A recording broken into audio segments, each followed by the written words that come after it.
So hello everyone, कैसे हैं आप सब लोग। I hope each and everyone absolutely good. चलिए शुरू करते हैं आज का टॉपिक, वो है एंडोवायरन सिस्टम। एंडोवायरन सिस्टम स्टार्ट करने से पहले आप चैनल में नए आए हो तो चैनल को जरूर सब्सक्राइब कर दें और बेल आइकन को दबाना मत भूलिए, इससे आपको अपडेट मिलती रहेगी। चलिए शुरू करते हैं आज का टॉपिक, वो है एंडोवायरन सिस्टम। इसमें से जो भी इंक्लूडेड रहेगा endoplasmic reticulum, Golgi complex, lysosome और वैक्यूल्स। चलिए शुरू करते हैं आज का टॉपिक टू बी कवर्ड। आज जो टॉपिक कवर होगा वो है एंडोवायरन सिस्टम और हम लोग डिस्कस करेंगे टॉप 10 क्वेश्चंस जो बोर्ड में और एमसीक्यू टाइप में पूछे जाते हैं और एंट्रेंस एग्जाम नीट बोले या अदर एंट्रेंस एग्जाम बोले, इससे भी मोस्ट इंपॉर्टेंट टॉपिक है।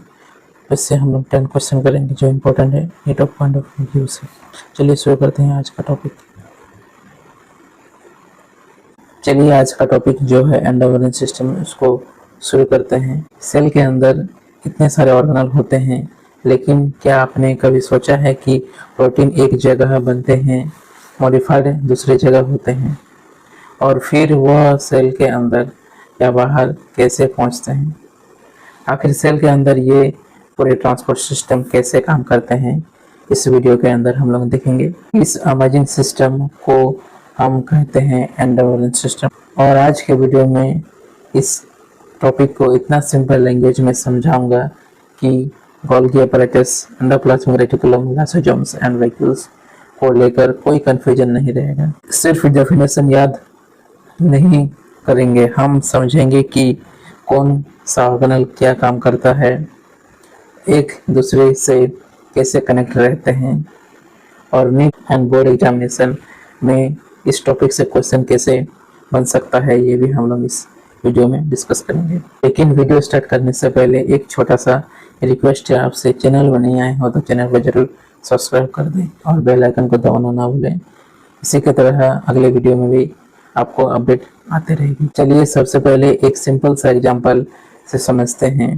ये सेल के अंदर एक फैक्ट्री है, फैक्ट्री में प्रोडक्ट बनेगा, उसकी पैकेजिंग होगी, उसमें मॉडिफिकेशन होगा और फिर प्रोडक्ट को उसकी डेस्टिनेशन तक पहुंचाया जाएगा।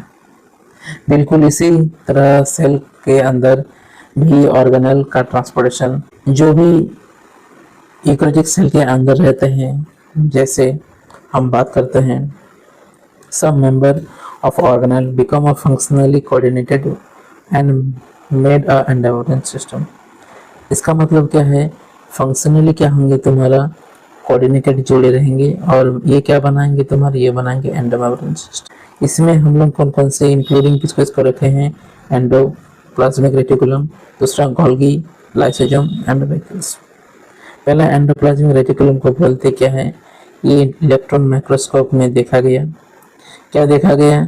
इसमें देखा गया प्रेजेंस ऑफ टीनी, जो भी इसमें मौजूद है टीनी ट्यूबुल स्ट्रक्चर जो भी प्रेजेंट है, स्कैटर्ड इन साइटोप्लाज्म। और क्या ये तुम्हारा जो भी स्कैटर्ड है कहाँ पे? साइटोप्लाज्म में ये हुए हैं। इसको बोलते हैं ईआर। ईआर का मतलब क्या है? रफ ईआर और स्मूथ ईआर। ईआर को बोलते हैं एंडोप्लाज्मिक रेटिकुलम। इसको दो टाइप्स में बांटा गया है, एक है रफ एंडोप्लाज्मिक रेटिकुलम, दूसरा smooth endoplasmic reticulum.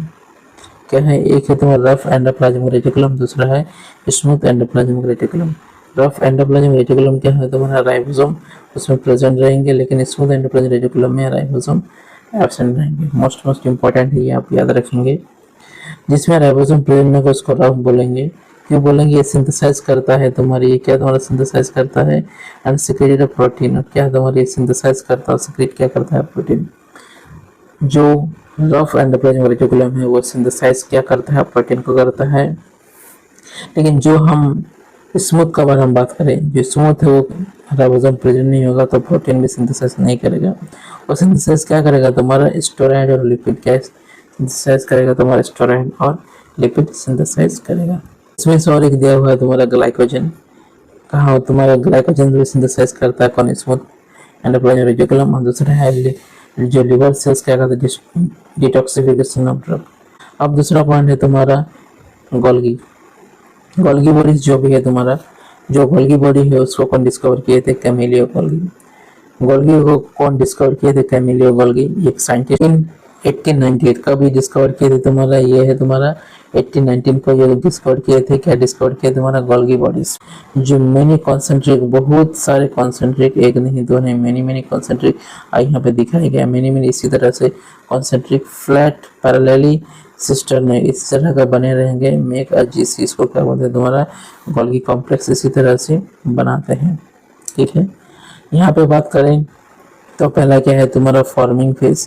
Forming phase को बोलते हैं सिस और convex phase and mediated of, जो बीच वाले होते हैं इसको मीडियन गोल्गी कहते हैं, जो लास्ट वाले पार्ट होते हैं इसको मैच्योरिंग और ट्रांस, मैच्योरिंग भी बोल सकते हैं, ट्रांस भी बोल सकते हैं, और क्या हम बोल सकते हैं? कॉनकेव भी बोल सकते हैं। क्या क्या बोल सकते हैं? मैच्योरिंग बोल सकते हैं, ट्रांस बोल सकते हैं, और कॉनकेव भी बोल सकते हैं। और जो ये दिया है फ्लैट सिस्टर्न है, क्या है तुम्हारा? फ्लैट सिस्टर्न है, इसको दिखाया गया है। ठीक है, आगे बढ़ते हैं। इसका और एक जो इम्पोर्टेंट है, इसको कभी कभी फ्लो चार्ट में भी क्वेश्चन में पूछ लेता है, इसको भी हम लोग याद कर लेंगे। फ्लो चार्ट में कैसे दिया रहता है? कभी रहता है तुम्हारा ER दिया रहेगा बीच बीच में, ये तुम्हारा छुट्टा बोला है, इसको तुमको कंप्लीट करना है। तो इसके लिए हमने बताया जो एंडोप्लाज्मिक रेटिकुलम है वो पहले क्या आएंगे? सिस गोल्गी में आएंगे, उसको मीडियम गोल्गी में आएंगे, ट्रांस गोल्गी में आएंगे, और टारगेट तक पहुंच जाएंगे। कहाँ टारगेट तक पहुंच जाएंगे? हम लोग यहाँ पे डिस्कस किए इसी के बारे में, हम लोग यहाँ पे डिस्कस किए इसी के बारे में। पहले क्या हुआ? फॉर्मिंग में पहले क्या था? एंडोप्लाज्मिक रेटिकुलम फॉर्मिंग में आया, उसके बाद मीडियन में आया, उसके बाद मैच्योर में वो डेवलप हो गया। अब बात करते हैं इसके स्ट्रक्चर के ऊपर, जो मोस्ट इम्पोर्टेंट है। आप ध्यान से समझेंगे इस स्ट्रक्चर को, आपको पूरी तरह से समझ में आ जाएगा। पहला क्या है? पहला हम लोग डिस्कस करें न्यूक्लियस। ये क्या है? तो न्यूक्लियस हमने बना दिया, आप देख सकते हैं। इसके ऊपर क्या है? तुम्हारा रेड कलर का, जो रेड कलर का ये तुम्हारे सिस्टर में है, जो रेड कलर का क्या है? तुम्हारे सिस्टर में है। इसमें प्रेजेंट क्या है? जो बिंदु दिखाई गई, जो बिंदु दिखाई गई, ये तुम्हारा आर ईयर क्या करते हैं? Indirectly contact with outer membrane, और इनडायरेक्टली क्या आउटर मेम्ब्रेन में प्रेजेंट रहते हैं, और ये क्या बनाते हैं? प्रोटीन बनाता है। हमने ये देख लिया। अब बात करते हैं जो तुम्हारा ल्यूमेन है एंडोप्लाज्मिक रेटिकुलम के, ये ल्यूमेन स्पेस में प्रेजेंट होते हैं, और एवरीथिंग इज लेस देन, जितने भी ल्यूमेन प्रेजेंट है इसमें क्या होंगे? तुम्हारा एक्स्ट्रा ल्यूमिनर स्पेस, और जितने भी है तो एक्स्ट्रा ल्यूमिनर स्पेस में प्रेजेंट होंगे। जो डॉट दिखाया गया उसको आर बोलते हैं। इसमें डॉट प्रेजेंट नहीं है उसको बोलते हैं एस को क्या बोलते हैं? Smooth endoplasmic reticulum. और क्या ये क्या बनाता है? ये स्टेरॉइड बनाते हैं। ठीक है, अब आते हैं इसके स्ट्रक्चर के ऊपर। और एक हमने देखा सिस फेस और ट्रांस फेस। सिस फेस का काम क्या है तुम्हारा? सिस फेस का काम क्या है और ट्रांस फेस का काम क्या है? अब सिस फेस में क्या होगा? तुम्हारा एंट्री होगा। कैसे एंट्री होगा?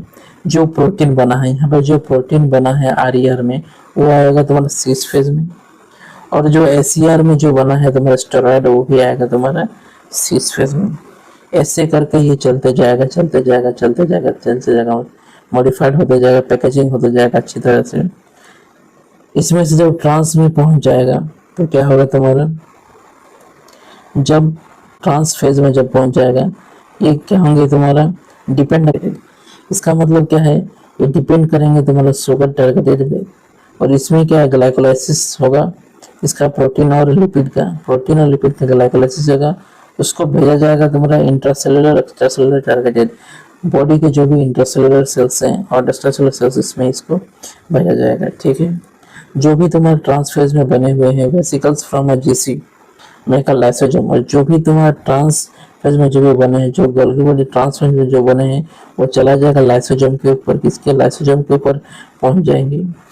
और जो यहाँ पे जो बने हुए हैं, ये glycolysis occurring in GC and packaging, इसमें क्या पैकेजिंग होगा यहाँ पे गोल्गी कॉम्प्लेक्स में, जिसके फेज से अब चल गया लाइसोसोम के ऊपर। जैसे लाइसोसोम में पहुंचेगा तो क्या होगा तुम्हारा? यहाँ पे तुम्हारा H+ अंदर से आ रहा है, H+ बाहर से अंदर आ रहा है, H पंप दिखाया गया है, आप देख सकते हैं यहाँ पे H पंप आ रहा है अंदर, H+ अंदर आ रहा है। जैसे H+ अंदर बढ़ेगा, pH क्या हो जाएगा? अंदर में घट जाएगा।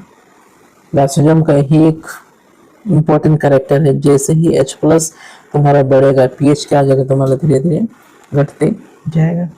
और लाइसोसोम में क्या प्रेजेंट रहेंगे, तुम्हारा हाइड्रोलाइटिक एंजाइम प्रेजेंट होते हैं।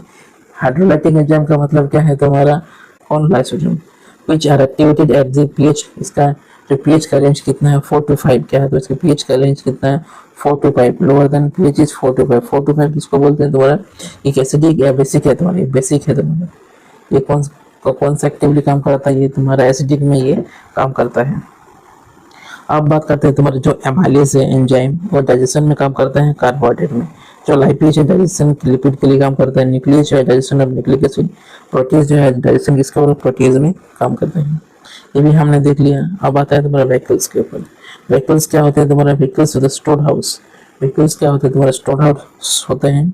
ये क्या कहते हैं तुम्हारा, for excretory waste, water, sap and anthocyanin and pigmented, क्या है तुम्हारा जितने भी तुम्हारा स्टोर हाउस है, जितने भी सब कुछ कचरा अपने ऊपर जमा करके रखते हैं। जब एक्सक्रीशन होता है वेस्ट का, जब एक्सक्रीट होते हैं, जैसे water, sap and anthocyanin and pigmented, जितने भी पिगमेंटेड है जो भी ये तुम्हारा बाहर निकलते हैं, तो यहाँ से जब H+ बाहर जाएगा, यहाँ से जब H+ यहाँ पे कंसंट्रेशन है, अब कंसंट्रेशन जब बढ़ेगा तो क्या यहाँ से तुम्हारा कंसंट्रेशन ऑफ साइटोप्लाज्म में कम होगा, और क्या होगा तुम्हारा पंप धीरे धीरे नीचे की तरफ आएगा। जो ब्लू कलर का दिखाएगा इसको बोलते हैं टोनोप्लास्ट, इसको क्या बोलते हैं तुम्हारा, टोनोप्लास्ट बोलते हैं। अब बात करते हैं नोट पॉइंट में क्या लिखा है तुम्हारा, अमोबिया हैज अ कंसेंट्रिक व्हीकल्स। अमोबिया में क्या रहेंगे तुम्हारा, कंसेंट्रिक व्हीकल्स रहेंगे, ये हेल्प करेंगे तुम्हारा एक्सक्रीशन में और ऑस्मोरेगुलेशंस। अमोबिया तुम्हारा कंसेंट्रिक व्हीकल्स है, ये हेल्प करेंगे तुम्हारा एक्सक्रीशन और ऑस्मोरेगुलेशन में। जैसे engulfing of food in protist, engulfing जो भी खाना खाते हैं प्रोटिस्ट, वो क्या प्रोटिस्ट का एक यूनिसेलुलर है and covering with a thin membrane, उसमें कवरिंग क्या है तुम्हारा, मोटी मेम्ब्रेन जैसी होती है, लेयर होती है, और जो फूड व्हीकल को फाउंड करे, जो भी फूड व्हीकल है उसको क्या तुम्हारा फाउंड करती है।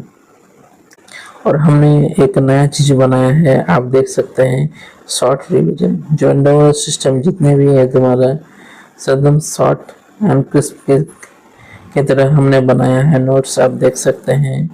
आपको लेना हो तो आप हमारे टेलीग्राम चैनल पर ज्वाइन कर सकते हैं, मैं आपको इस वीडियो के डिस्क्रिप्शन पे दे दूंगा, और चैनल के में ज्वाइन करें, आपको सब कुछ नोट्स के साथ मिल जाएगा। मिलते हैं ऐसे ही अमेजिंग वीडियो के साथ, नए टॉपिक हम लोग स्टार्ट करेंगे। राइबोसोम आपके पास आ जाएगा, आप देख सकते हैं हमने पूरी तरह जो भी इम्पोर्टेंट चीज़ है वो भी मार्क किए हैं, जो भी आपको याद करना है, जो भी चीज़ है, सब कुछ मेन फंक्शन क्या है, स्ट्रक्चर क्या है, फंक्शन क्या है, सब कुछ हमने डिस्कस किया है। मैं मिलूँगा आपसे नेक्स्ट वीडियो में एक और इम्पोर्टेंट बायोलॉजी टॉपिक के साथ। तब तक पढ़ते रहिए, सीखते रहिए, और बायोलॉजी को रटना नहीं, समझ के पढ़ना है। Thank you for watching my video. जय हिंद, जय भारत।